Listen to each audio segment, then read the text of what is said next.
Channel को subscribe करें और घंटी वाले बटन को दबाएं। इसी में ही सत्संग सुधा सागर से सज्जनों का धर्म क्या है। प्यारी जनता, आप लोग और संसार के लोग पूर्ण शांति पूर्वक रहना चाहते हैं। मनुष्य ही क्या, संपूर्ण प्राणी सुख पाने की इच्छा करते हैं, चेष्टा करते हैं, किंतु पूर्ण संतुष्टि नहीं होती। सांसारिक सुख में दौड़ते हैं और पूर्ण संतुष्टि चाहते हैं, यह हो नहीं सकता।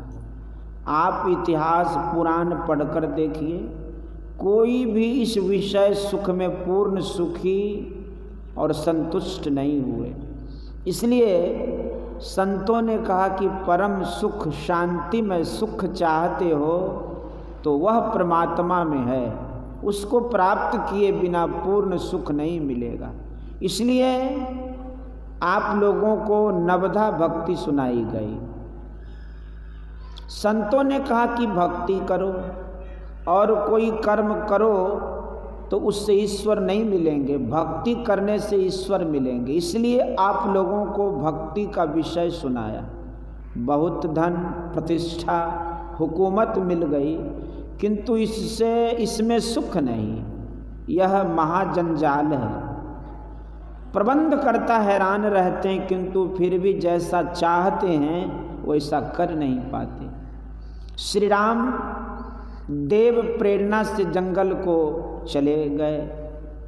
माता कैकेयी और राजा दशरथ का कोई दोष नहीं। काहू न को सुख दुख कर दाता, निज कृत कर्म भोग सुन भ्राता। श्री राम जंगल में घूमते थे। वे जीव कोटि के नहीं थे, ईश्वर कोटि के थे। संसार में सज्जनों के कल्याण के लिए, दुष्टों के दमन करने के लिए आए थे। रावण के द्वारा सीता जी का हरण हुआ। ऐसा होने से रावण के साथ दुष्ट आए और श्री राम के द्वारा सबका दमन हुआ। मातंग ऋषि के रहने का स्थान जंगल में था। उनके शिष्य उस आश्रम में रहते थे। ऋषि का शरीर छूट गया। उस कुटी में उनकी शिष्या सबरी रहती थी। वह बड़ी कुरूपा थी।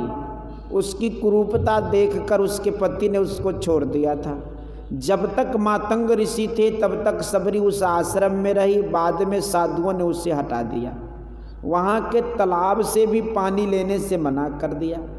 फल यह हुआ कि तालाब का पानी सड़ गया। तब साधुओं को भी दूर से पानी लाना पड़ने लगा। अंत में श्री राम उस आश्रम में आए। उन्होंने साधुओं से पूछा कि आप लोगों को कोई कष्ट भी है? उन लोगों ने कहा कि जिस तालाब से हम लोग पानी लाते थे उसका पानी सड़ गया है, हम लोगों को दूर से पानी लाना पड़ता है, यही कष्ट है। तब भगवान के कहने पर सबरी उस तालाब में गई तो पानी शुद्ध हो गया। सबरी भक्ति में पूर्ण थी, किंतु भगवान ने उससे नवधा भक्ति का उपदेश इसलिए कहा कि पीछे के लोग इस उपदेश का अनुकरण करेंगे। नवधा भक्ति में प्रथम भक्ति संतों का संग बतलाया गया है। पढ़ा लिखा हो, दो चार बातें बोलना जानता हो, वेशभूषा साधु का हो, इसलिए कोई संत नहीं होते। संत होने के लिए उपनिषद में लिखा है कि विद्यते हृदय ग्रंथि छिद्यन्ते सर्व संशयाः क्षीयन्ते चास्य कर्माणि तस्मिन् दृष्टे परावर। योग सिखो उपनिषद अध्याय 5। उस परे से परे ब्रह्म को देख लेने पर हृदय की ग्रंथि गांठ गिरा टूट जाती है, सभी संशय छिन्न हो जाते हैं और सभी कर्म नष्ट हो जाते हैं। गोस्वामी तुलसीदास जी महाराज ने लिखा कि अमित बोध अनीह मित भोगी, सत्य सार कवि कोविद जोगी। ऐसे लोगों का संग प्रथम भक्ति है। अग्नि के पास बैठने से गर्मी लगती है, मनुष्य के पास बैठने से उसकी गर्मी एक दूसरे में जाती है। इसी प्रकार संतों के पास बैठने से उनकी गर्मी भी समाती है, उसमें पवित्रता बढ़ेगी। संतों में योग ज्ञान आदि भरे रहते हैं, उनके पास बैठने से उसी प्रकार की गर्मी समाती है। संतों के पास जाए और कुछ पर्दा रखे तो बेरोक गर्मी नहीं आती जाती। मन में कुछ से कुछ विचार बनाकर जाता है या पर्दा है। संसारिक इच्छा लेकर संतों के पास जाते हैं, यही पर्दा है। संत लोग ज्ञान ध्यान समझाते हैं तो वह आम और इमली मांगता है।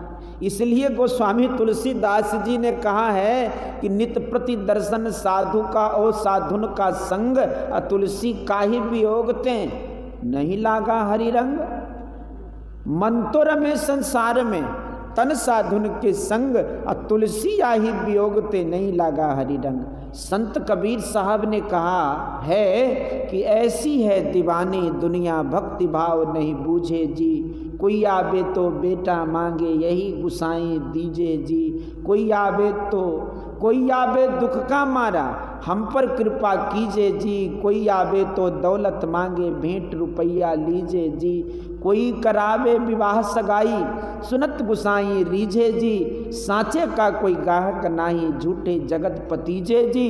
कहे कबीर सुनो भाई साधो, अंधों को क्या कीजिए जी। यही पर्दा है। यह पर्दा संतों के संग बैठने से दूर होगा। दूसरी भक्ति है ईश्वर की चर्चा में प्रेम करना। तीसरी भक्ति मान घमंड छोड़कर गुरु की भक्ति करो। जैसे छत्रपति शिवाजी राव थे, आर्य धर्म को बचाने वाले और मुगलों से टक्कर देने वाले। इतने बड़े होते हुए भी गुरु की सेवा अपने हाथ से करते थे। श्री राम और श्री कृष्ण भी अपने गुरु की सेवा अपने हाथों से करते थे, लकड़ी पर्यंत तोड़ते थे। इस समय भी ऐसे लोग हुए हैं। अपने देश में स्वतंत्र राज्य के थे छत्रपति शिवाजी राव। गुरु कैसा होना चाहिए? जैसे संत का वर्णन पहले हुआ। चौथी भक्ति है निष्कपट होकर ईश्वर का गुणगान करो। ये सब कर्मबद्ध है। संतों का संग करेगा, संग से ज्ञान होगा और गुरु सेवा करेगा। गुरु ईश्वर उपासना के लिए मंत्र देते हैं। यह मंत्र जप पांचवी भक्ति है। पहले मंत्र या शब्द का अर्थ जानो। वह शब्द ईश्वर परक होता है। उस शब्द को जपते हुए उसका अर्थ जानते हुए ईश्वर की ओर मन जाता है, मन एकाग्र हो जाता है। इसी को योग कहेंगे। छठी भक्ति और इससे विशेष है, गुरु से ज्ञान जानकर भक्ति करो। कोई कहे मैं तो किताब में पढ़कर अपने ही मंत्र जपने के लिए और भक्ति करने के लिए जानता हूँ, किंतु यह विधि नहीं है। सुखदेव जी गर्भ से ही ईश्वर की भक्ति करते थे, किंतु वैकुंठ में रहने योग नहीं समझे गए। गर्भ योगेश्वर गुरु बिना लागा हरि के सेव, कहे कबीर वैकुंठ से फेर दिया सुखदेव। जनक विदेही गुरु किया, लागा हरि के सेव, कहे कबीर वैकुंठ में जाए मिला सुखदेव। मंत्र को एकाग्रता से जपेगा तो चित्त एकाग्र होगा। यह पांचवी भक्ति हो। छठदम शील विरति बहुकर्मा, दम इंद्रियों के निग्रह का स्वभाव वाला हो जाना। इस प्रकार का विचार और मन हो जाए तो इंद्रियां काबू में हो जाएं। उसकी इंद्रियां विषयों की ओर बहके नहीं और सज्जनों के धर्म के अनुकूल बरते। यह है छठी भक्ति। सज्जनों का धर्म क्या है? झूठ, चोरी, नशा, हिंसा और व्यभिचारी। इन पापों को करते हुए कोई सज्जन नहीं होता। तमाम संसार के धर्मों के लोगों से पूछिए, इन 5 पापों को करना सज्जन का धर्म है? कोई नहीं कह सकते। सज्जन इन पापों से अलग रहते हैं। दमशीलता कैसे होती है? गुरु महाराज की कृपा से मुझे जैसा ज्ञान दिया है वह यह सुनिए। इंद्रियों का सूत्र मन तक और मन का सूत्र इंद्रियों तक है। मन चलेगा तो इंद्रियां चलेगी, नहीं तो नहीं। आप कहिए कि फलानी चीज़ चाहिए, आप आंख से देखते हैं तब कहते हैं कि फलानी चीज़ चाहिए। आप एक ओर देखिए और कान दूसरी ओर रखिए, अब मन दूसरी बात को सोचे तो किसी के पूछने पर कि आपने क्या क्या देखा तो ठीक ठीक कह नहीं सकते। लड़के कॉलेज में पढ़ने जाते हैं, प्रोफेसर शिक्षा देते हैं, लड़के का मन यदि दूसरी ओर रहा तो प्रोफेसर का लेक्चर कुछ न समझ पाते। इंद्रियों का निग्रह कैसे होगा? अब सोचिए, मन सूत्र जो इंद्रियों में फैला हुआ है उस सूत्र को उस ओर फिरा ले जिस ओर से इसका विखार होता है। ऐसा होने से बिखरा फिर विखार नहीं होगा, तभी दमन होगा और शास्त्रों का दम कहलाएगा। यह कैसे होगा? मन का सूत्र जैसे घुरेगा, इसके लिए गुरु जो बताते हैं वही सटी भक्ति है।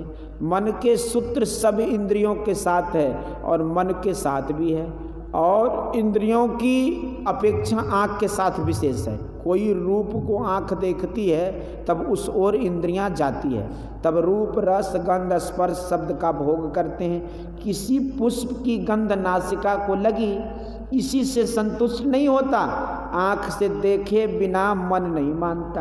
आँख का सूत्र फेरिए तो सब सूत्र आप ही फेर जाएंगे। दाईं बाईं आँखों की धारों को मिलाकर एक ओर फेरिए, यही है दृष्टि साधन। इसको सुनकर मत कीजिए, आँखों को उल्टा पुल्टा देने से आँख खराब हो जाएगा। इसलिए जानकार से जानिए। यहाँ मन इंद्रियों के संग संग साधन होता है, यह है दम। सातवीं भक्ति आती है मनोनिग्रह, इसको शम कहते। पहले दम शब्द आता है, इसलिए यहाँ शम लिया है। शम नहीं, जहाँ दम और शम है वहाँ सम आ ही जाएगा। सम मतलब बराबर, भेद रहित। शम होने से सम होगा, शम के बिना सम नहीं हो सकता। इंद्रियों के निग्रह के लिए शांभवी मुद्रा दृष्टि योग करने का। जब तक आपके अंदर कुछ संकल्प विकल्प है तब तक मन है। जब संकल्प विकल्प छूट जाए तब मन उन्मून हो जाता है। इसके लिए ऐसा साधन चाहिए जिसको इंद्रियों के साधन का कुछ भी संबंध न हो। जब इतना हो जाएगा तब स्थूल को कौन कहे, सूक्ष्म विषय भी छूट जाएगा। तब कारण रहेगा, कारण कहते हैं बीज को। उस कारण माया में उसका स्वरूप शब्द है। शब्द विहीन सृष्टि नहीं होती है। सृष्टि के आदि में शब्द अवश्य होता है। सृष्टि के आदि में शब्द है, उसका सहचर कंप है, कारण शब्द में है। उस शब्द को जब कोई ग्रहण करता है तब उसकी वृत्ति संसार मुखी नहीं रहती, ईश्वर मुखी हो जाती है और शम को प्राप्त करके सम हो जाता है। यह सातवीं भक्ति है। मुनियों के शब्द में नादानुसंधान कहते हैं। इसके समान और दूसरी साधना में लय नहीं होता। न नादस सदृशो लय, इसमें नाद साधना होगा। इसको इन कान से नहीं सुन सकते, सुरत सुनती है। शम का साधन नादानुसंधान है। आठवीं भक्ति है जो मिल जाए उसी में संतुष्ट रहना है। जो सम को प्राप्त किया है उसको यथालाभ संतोष होगा ही, दूसरे का दोष वह क्यों देखेगा। हाँ, यदि पहले से भी ऐसा हिसाब लगावे कि जो मिले उसमें संतुष्ट रहे तो बहुत अच्छा है। कोई आशा करे कि सातवीं भक्ति करके असमता प्राप्त करके ऐसा कर लेंगे तो ऐसा उसके लिए बहुत मुश्किल होगी। अंतर का साधन भी हो और बाहर में ऐसा मन भी हो तो बड़ा मजबूत हो जाएगा। नौवीं भक्ति है कि सबसे सरल हो जाए, महात्मा गांधी के समान। जो कहेंगे जो करेंगे वे पहले कह देते थे। इंग्लैंड के एक पादरी ने कहा कि बहुत सीधा होना खतरे से खाली नहीं है, किंतु यह संसार के लिए है। जब वे इंग्लैंड गए थे तो उन्हें सबसे उच्च स्थान पर बैठाए। एक ईश्वर का भरोसा करो, इस प्रकार ईश्वर भक्ति सब कोई करे। जब रास्ता कोई पकड़ लेता है तो अंत भी कभी न कभी अवश्य होता है। संतों ने जो रास्ता बता दिया है उसके अनुकूल सब कोई चलिए। हम तो चाहते हैं कि सब कोई सुखी हो, और सुखी होने के लिए जो यत्न होना चाहिए बता दिया। अब उसको जानकर, अब सबको जानकर भक्ति करनी चाहिए। बोलिए श्री सतगुरु महाराज। यह प्रवचन कटिहार जिला अंतर्गत मनिहारी निवासी श्री सुखदेव पोद्दार के निवास पर दिनांक 26/29/1952 ईस्वी को अपराह्नकालीन सत्संग में हुआ था। बोलिए श्री सतगुरु।